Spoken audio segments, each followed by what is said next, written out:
Hi, it's Jack Kim, and welcome back to my channel. So it's been a while since I've last uploaded my Math IA processes. Great news, I'm finally done with my Math IA. Woo! Well, anyhow, today I'm coming back with another Math IA content to be talking about some of the reflections of Math IA since I'm done with it. The other part is some things I wanted to know before I would have started the Math IA, like things that would have helped me a lot if I would have started again. So this part, pay attention, it will help you. And lastly, some of the challenges I have been blocked up with during the Math IA process and how I came over it is going to be my third part. I hope this finds you guys well. This is going to be very helpful for you guys, especially if you didn't start the Math IA yet. And yeah, I hope it helps everyone who's watching this video at this time. Alright, let's get right to it. Right, now I'll be going on to my reflection of the overall Math IA process. So in the beginning, I was kind of indifferent. I was careless about the Math IA. It was just a requirement. So I was like, I gotta do it. I guess I have to do it. But then later on, as I did more research, I became increasingly interested in the topic I was involved in. So I selected laminar flow. I already knew I was going to like the topic, but I never really understood how much of the mathematical components behind it is going to be intriguing for me. And after research, I was able to understand that it is actually very intriguing. So I became increasingly interested, and that's how I kind of pulled my way through and pushed my way through the entire Math IA. And I hope you guys can find a math topic that interests you and really propels you and kind of convinces you to obtain that final answer that you really truly hope to obtain.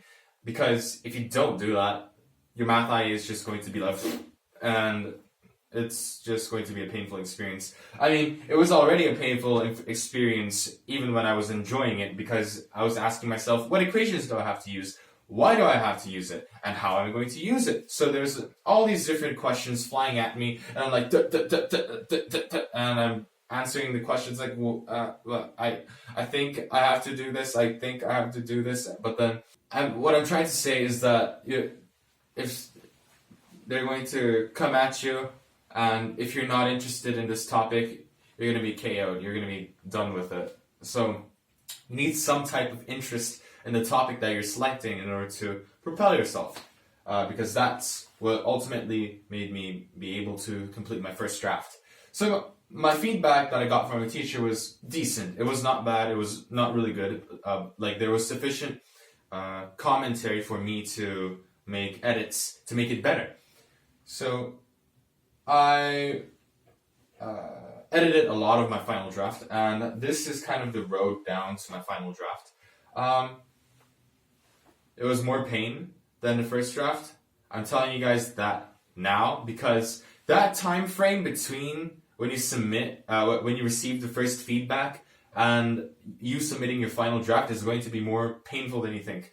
If you think it's going to be super calm, nothing's going to happen, you're completely wrong. You have to make so many changes, because your Math IA is not going to get a high score at your first draft just because it is a Math IA, especially if you're HL, because it's really hard. It's a very esoteric thing, because it's just you're trying to write an essay only about math. That's pretty hard. So what I'm telling you guys is that you have to grit your teeth, and you have to push on continuously up until the end. Other from that, the one commentary that I really wanted to point out about the Math IA is that it's not about you trying to explain these phenomenons or mathematical equations with words. It is more about you trying to explain words with math. So that's one misconception I had, is that I kept on explaining the math equations and a lot of the phenomenons with words. But the main feedback that my teacher gave me is that I have insufficient math equations. So I was kind of paralyzed when I read that feedback, because I thought I had enough math equations, but apparently not, and I had to add more equations into it. So I hope you guys don't make the same mistake. try to explain those really obvious qualitative things if you're doing an experimental math IA with math. Like use math equations if you can find them. Also, throughout my overall reflection, just looking over my math IA, if you're going to be doing a math IA about an experiment or like a certain type of phenomenon, for me it was laminar flow, using that to make a water gun and optimizing the travel distance, make sure you have enough math. Like, yeah, that kind of goes back to this point, but that's one main point that I'm going to tell you, because if you look at the criterion, your level of mathematics sophistication is the criterion IB is going to score you the most about. So not personal engagement, not like graphs, or not that part. Math is the main part where you're going to get your scores. So make sure you have enough math equations, and make sure it makes sense in the context where you're using it.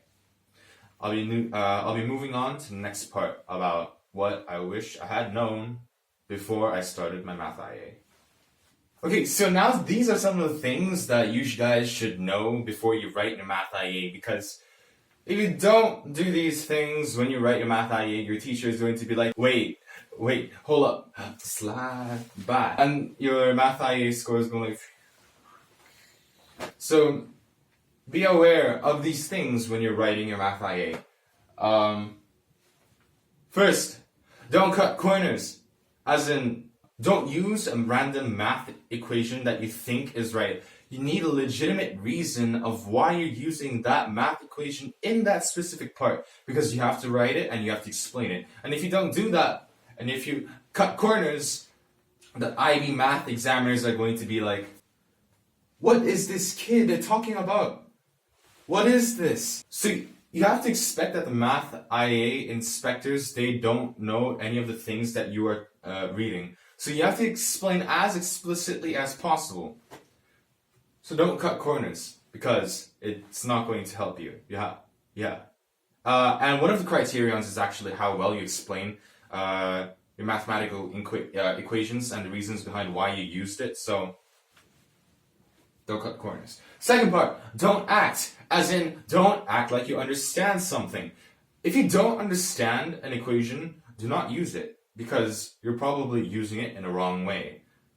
That's going to suck, because for me, I thought I understood it and I acted like I understood it, and apparently that equation is the wrong equation to use, so I had to redo the whole entire equation part of that specific equation. So please do sufficient research about the mathematical equation you're going to be using in your math IA, because it's going to do what to your math IA score?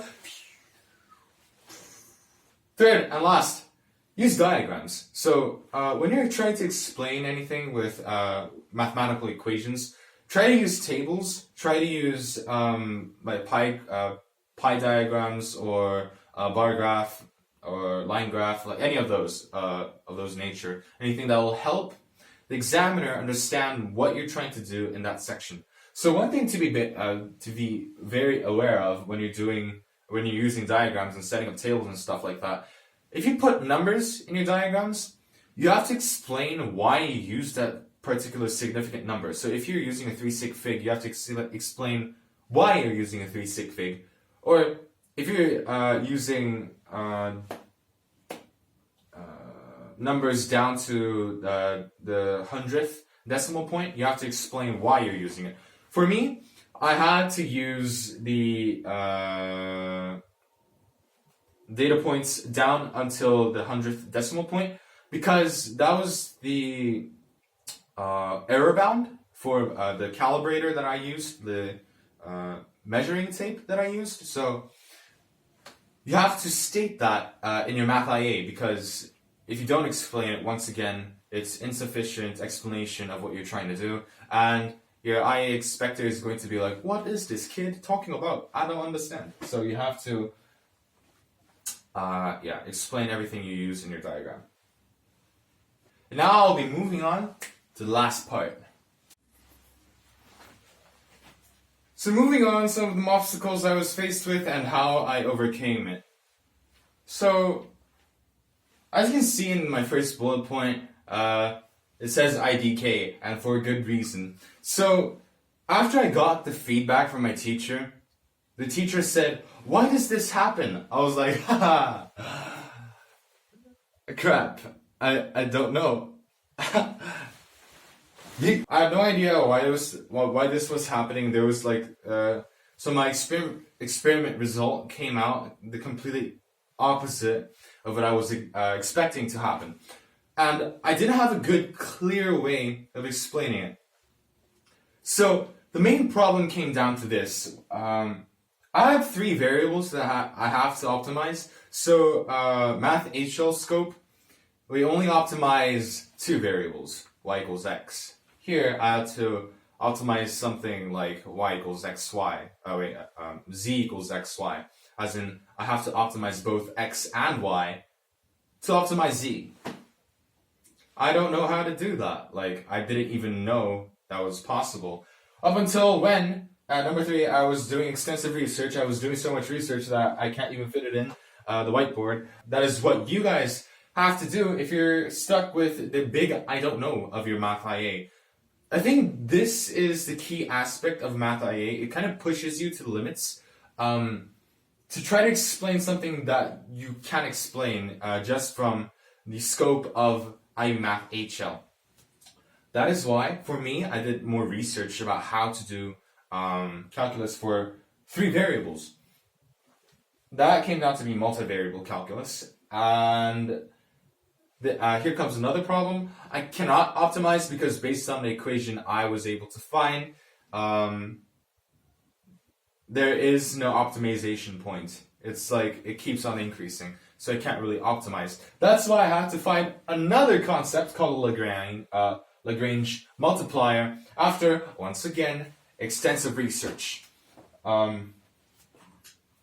And using that, I was able to find a conclusion for my Math IA, and that was the most tedious part about my Math IA. And that will happen to you guys as well. But you have to grit your teeth, and hopefully you'll be as lucky as I was to find these concepts after extensive research.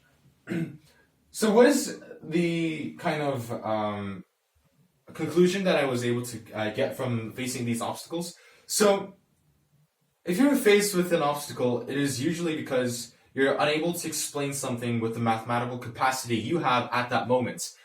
And that is because you've entered a new level of mathematics, and you have to look for higher level mathematics. That's really it. That's why you have to use math from outside the scope of your class, that is outside of the scope of the curriculum of IB Math HL. So IB really highly regards